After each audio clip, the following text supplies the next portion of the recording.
Collateral damage itu akan betul-betul terjadi. Proxy war di kawasan ini akan benar-benar terjadi. Yang rugi adalah kita, negara di kawasan ASEAN ini, terutama Indonesia, karena Indonesia akan termasuk cukup dekat dengan Laut Cina Selatan.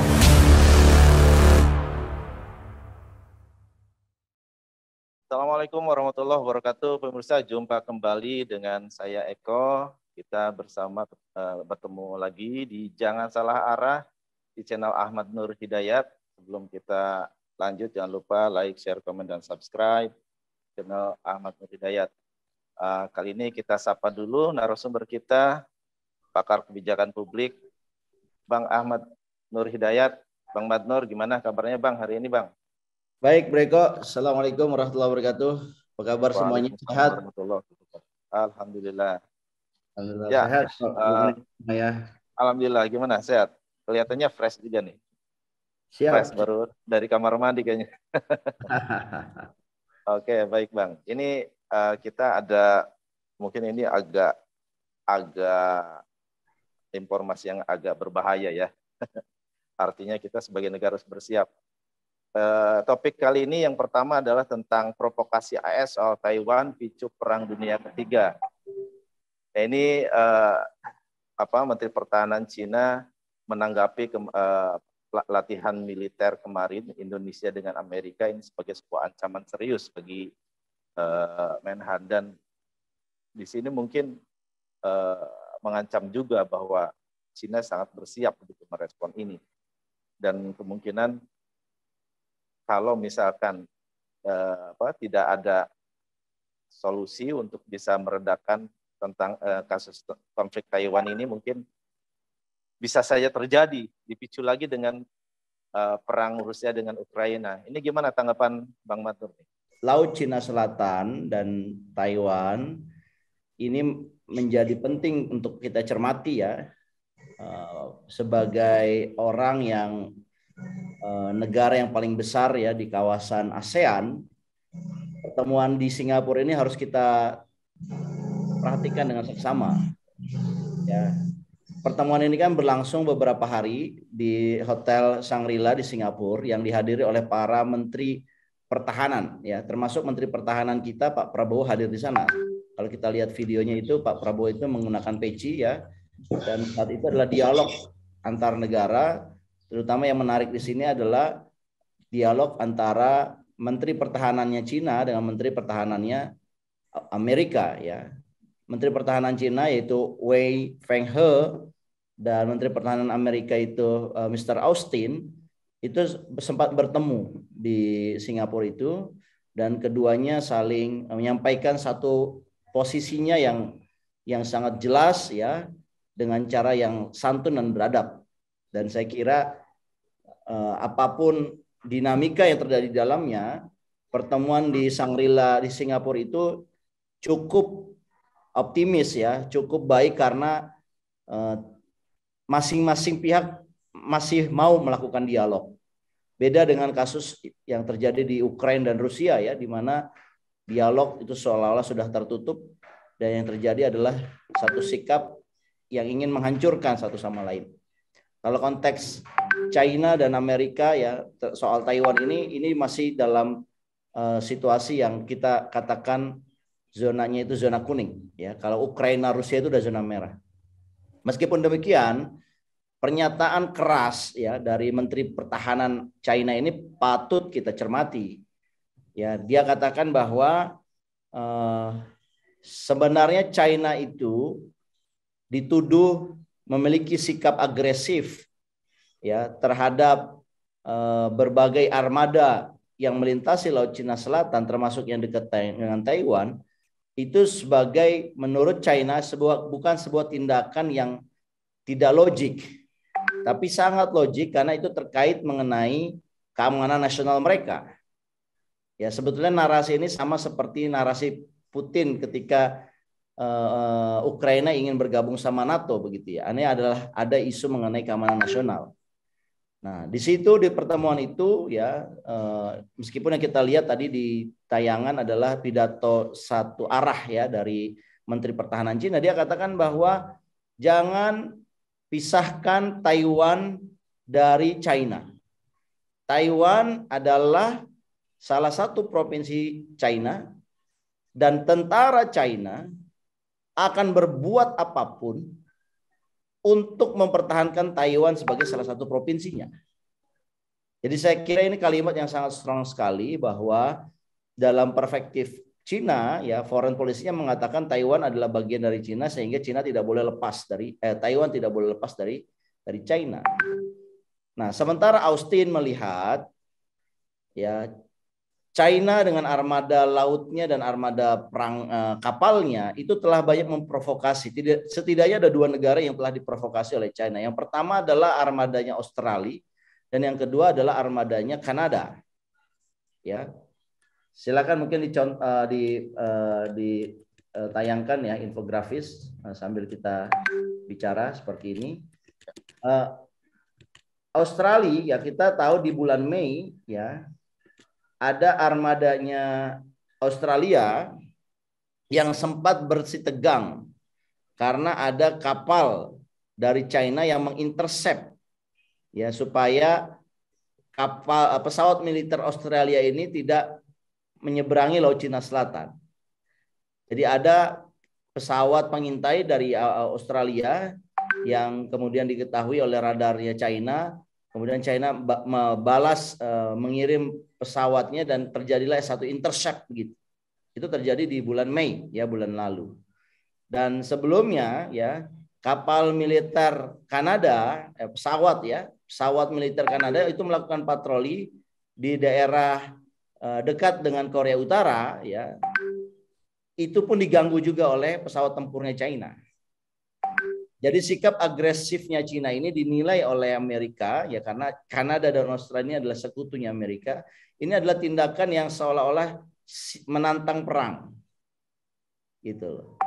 Nah, ini ketegangan yang menarik, dan saya kira sebenarnya begini, ya, kalau benar-benar terjadi ketegangan ini meletus menjadi sebuah perang, maka menurut saya perangnya itu terjadinya tidak langsung di Taiwan, melainkan di kawasan di perairan LCS, Laut Cina Selatan.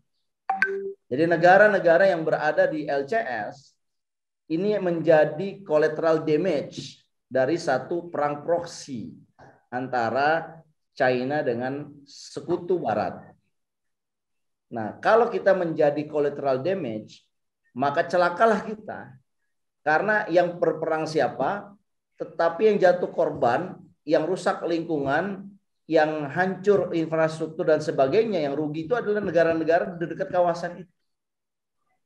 Ya, kalau kita memahami kondisi ini, ya, Indonesia, Malaysia, Filipina ini akan menjadi collateral damage dari proxy war yang akan berlangsung ke depan, maka kita seharusnya segera menghindari, ya. Saya kira ini di kesempatan ini kita ingin memberikan nasihat kepada para analis, policy analis di Kementerian Pertahanan ataupun di Lemhanas ataupun di tempat manapun, bahwa untuk menghindari terjadinya proxy war yang mengakibatkan Indonesia masuk sebagai collateral damage, maka Indonesia sebagai negara yang paling besar di ASEAN atau core-nya ASEAN ini harus segera menggalang satu pertemuan untuk segera menghindari terjadinya perang di kawasan Laut Cina Selatan. ASEAN, ya, dengan Indonesia motornya harus mengatakan kepada China dan juga kepada Amerika, hey, kalau kalian ingin berperang, silakan kalian berperang, tapi jangan di kawasan kami. Kalau begitu tuh keren, ya. Mereka tahu kalau berperangnya di kawasan yang dekat dengan China, China akan rusak. Di yang dekat dengan Taiwan, kepentingan Barat di Taiwan juga akan rusak. Sehingga mereka akan memilih satu tempat yang mereka tidak mau terganggu. Nah, tempat itu adalah di kawasan kita. Nah, ASEAN itu harus mengatakan seperti itu. Whatever your problem, ya, selesaikanlah secara bilateral, secara damai, bertanggung jawab, gitu. Kalau tidak, nah saya kira ASEAN, ya, dengan motornya Indonesia ini harus memberikan warning keras kepada China dan juga kepada Amerika untuk tidak saling memprovokasi satu sama lain. Ya, dibuatkanlah satu buffer bahwa Laut Cina Selatan itu bukan urusan China dan bukan urusan Amerika, ini kan urusannya bersama. Jadi harus melibatkan ASEAN, dan ASEAN, nah saya kira jangan digeret-geret untuk berpihak kepada China atau kepada Amerika, kepada Barat. Karena begitu ASEAN terkotak-kotak, ada yang pro ke China dan ada pro kepada Amerika, maka saya katakan collateral damage itu akan betul-betul terjadi. Proxy war di kawasan ini akan benar-benar terjadi. Dan itu yang rugi adalah kita, ke negara di kawasan ASEAN ini, terutama Indonesia, karena Indonesia akan termasuk cukup dekat dengan Laut Cina Selatan. Saya mau berhenti di situ dulu, Bro. Silakan. Oke, baik. Bang Ramli, ada yang mau disampaikan? Masih mute, Bang. Masih mute. Yang terjadi di Taiwan dulu lah. Itu kan ada dua klaim yang berbeda. Klaim Cina, dia adalah Taiwan adalah salah satu provinsi yang termasuk Cina di dalam Republik RRC lah. Itu salah satu provinsi itu dari dulu. Dan itu tidak ada di dalam akte maupun apapun, tidak ada. Itu kan klaim. Sementara di Taiwan sendiri mengatakan bahwa tidak pernah Taiwan itu jadi provinsi Cina. Nah, kalau kita lihat sejarah, Taiwan ini tadinya penduduk aslinya itu bukan berbahasa China, bahasa Mandarin itu. Dan ada lagi campuran dengan bahasa-bahasa Polinesia. Penduduk aslinya itu sebagian adalah berdarah Polinesia. Polinesia, Mikronesia itulah, gugusan pulau-pulau itu. Nah, jadi Taiwan ini posisi kedudukan di zaman dunia ini segala macam itu klaim.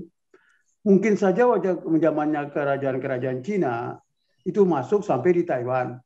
Mungkin, ini saya nggak tahu, saya mesti buka balik sejarahnya lagi. Tetapi sampai sekarang di Taiwan itu tetap tidak menganggap bahwa dia itu bagian dari provinsi. Dia adalah seperti kayak penduduk China yang ada di Singapura itu. Jadi dia bercampur dengan penduduk asli, dia berkuasa, makanya dia jadilah pemerintah Singapura yang kebanyakan China. Begitupun Taiwan. Dari mulai sedikit, banyak sampai dia menguasai, malah penduduk aslinya pun tersingkir. Ada beberapa pulau kecil di sekitar Taiwan, itulah penduduk aslinya menyingkir ke situ. Dan itu sampai sekarang, dan ada istiadatnya memang ya mirip-mirip, agak mirip-mirip ke Cina, ada mirip-mirip ke pulau-pulau, kepulauan itu, kepulauan Mikronesia, Melanesia itu. Itu kan yang menjadi sengketa. Nah, sekarang kalau kita mau balik kepada LCS, Laut Cina Selatan, saya beranggapan bahwa ini mainannya yang sangat sangat menguntungkan Amerika, karena Amerika itu jauh, sementara yang terlibat di situ adalah negara-negara ASEAN. Nah, dia cukup dengan memprovokasi. Jadi Filipina, Vietnam itu negara-negara India, sekarang Vietnam itu malah sudah jadi sekutu dia. Makanya kenapa semua penduduk Cina yang ada di Vietnam itu diusir. Jadi semua yang penduduk Cina yang pokoknya berturunan Cina itu diusir semua dari Vietnam. Nah, Amerika Serikat memanfaatkan itu, bantuan dalam beberapa jenis bantuan lah, supaya itu bisa mendekatkan dalam kerjasama itu. Jadi semua yang ada di negara ASEAN itu yang depan Laut Cina Selatan itu semua sudah merupakan mitra Amerika, Filipina, Vietnam, lain-lain, terus Singapura, mungkin Brunei, Malaysia. Itu semua di dalam Amerika. Ya paling yang masih bisa goyang-goyang dikit itu ya Laos atau Cina, Kamboja mungkin. Tetapi kan kecil, tidak berarti. Nah, kemudian sekarang Afghanistan itu, setelah itu kan semua armada perang itu masih tertinggal di Afghanistan. Dan itu seakan-akan dibiarkan begitu. Ya, mungkin saja dia bisa menjadikan kawasan Laut Cina Selatan ini menjadi kekuatan baru. Dan dia semacam sutradara dari jauh.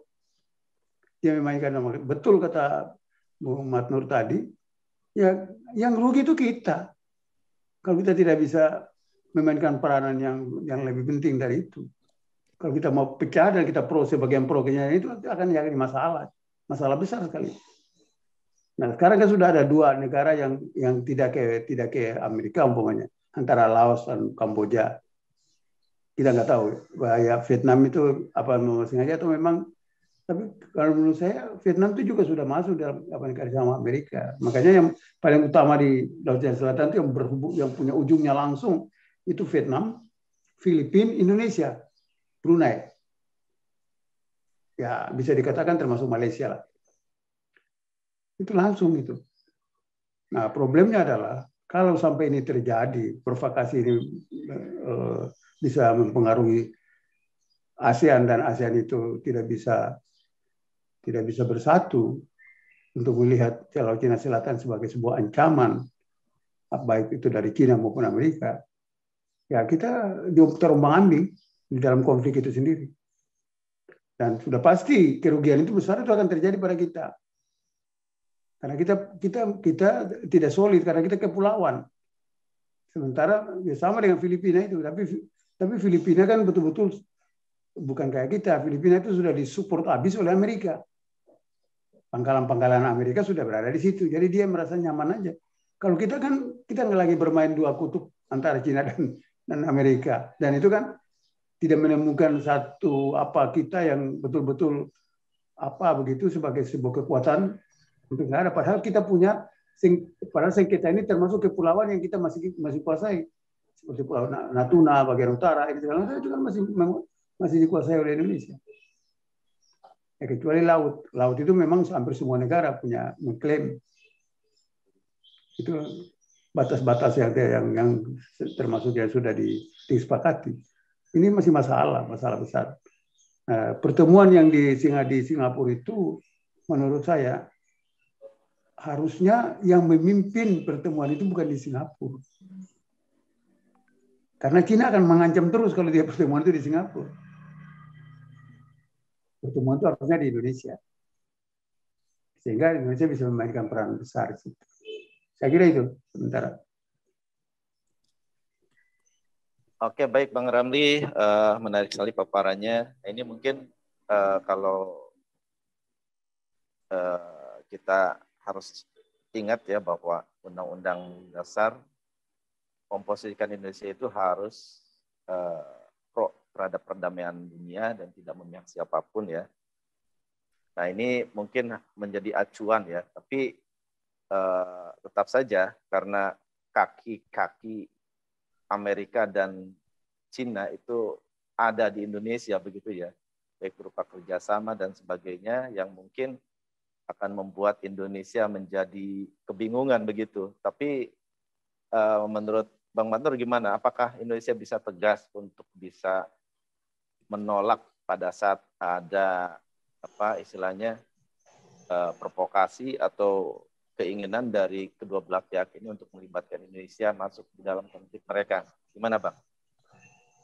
Ya, saya kira sekarang ini babnya bukan bisa atau tidak Bro Eko, tetapi mana yang ideal, itulah yang harus dikerjakan. Karena kalau kita tidak bicara begitu, nanti kita akan menyesal ya di kemudian hari bahwa orang ini kok perang mempertahankan satu provinsi atau ketahanan nasional interest mereka masing-masing, tapi kok merusaknya nih negara kita gitu. Itu yang kita bilang sebagai collateral damage. Jadi collateral damage itu adalah ibarat siapa yang berpesta tapi yang cuci piring orang lain. Ini dalam konteks pesta, tapi kalau dalam konteks collateral damage itu siapa yang ribut, ya ini tawuran antara dua anak SMA, dua sekolah SMA gitu ya, tawurannya di warteg, di rumah makan seorang rakyat biasa, wartegnya hancur. Nah itulah warteg itulah sebagai Indonesia gitu loh. Kita jangan, itu bukan hanya Indonesia menurut saya, tetapi juga ASEAN. Nah, negara-negara ASEAN itu jangan jadi satu warteg yang tempat dua anak SMA ini pada tawuran di situ. Kalau begitu yang terjadi adalah rusak. Nah, sebagai pemilik warteg harusnya kita cermat melihat, wah ini udah mau terjadi perang nih. Diusirin, kalau perlu dikasih semprotan nyamuk ya, pada keluar dulu. Kalau mau cari ribut sekarang, kalau misalkan mereka terpaksa ribut, ya ribut asal jangan di kawasan kita lah. Nah itu kan kalau kita ini pintar ya Bro Eko ya. Ya. Tapi kalau kita ini bodoh begitu ya, nggak melihat situasi, malah pola pikir kita, wah mana nih yang paling menguntungkan? Wah kayaknya Cina lagi banyak duit nih.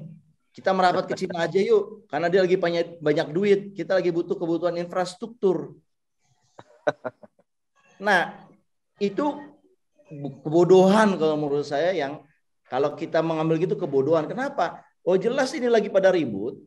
Ya kita harusnya menjadi wasit di tengah-tengah itu. Malah Ibaratnya ada anak SMA A, ada SMA B. Kita pro kepada SMA A. Itu emang SMA B itu kacau. Jadi yang nggak sadar kalau ini terjadi benar-benar ribut, tempatnya yang hancur. Nah, saya kira itu analog yang paling mudah ya yang kita bisa ceritakan, dan saya kira memang kalau kita sadar ya, kita harusnya segera tuh mengembalikan tuh bantuan-bantuan ataupun kerjasama infrastruktur yang menggunakan uang dari Cina, itu harus kita kembalikan itu. Ya, kereta api cepat Jakarta Bandung itu kalau perlu dibatalkan saja karena itu ada konsekuensinya.